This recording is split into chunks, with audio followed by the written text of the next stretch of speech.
Christian and Islamic eschatology are eerily similar. Have you compared the Antichrist with the Mahdi, false prophet with the Muslim Jesus, Dajjal with the true Christ? Weird.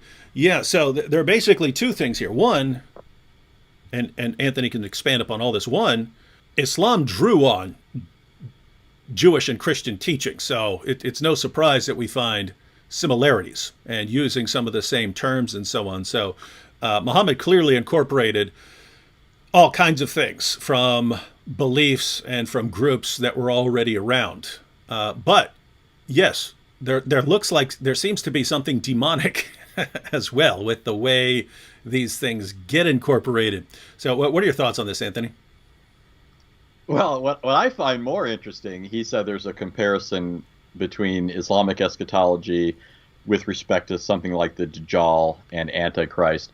But I find it interesting that whenever the Hadith talk about the Dajjal, the comparison that is made, and really a contrast too, but is between the Dajjal and Allah, right? Because what the Hadith say, and actually I just pulled up a few, this is from Sunan Abu Dawud.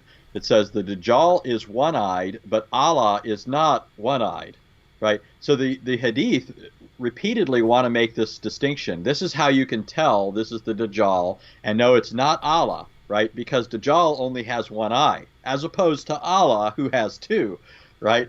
Now, you know how devastating that is to Islam, because they claim Christians are guilty of deifying a man, even though we don't say that a man became God. We say that the eternal God, who is not a man, did, in the fullness of time, take on himself a human nature, right? That's a very different idea.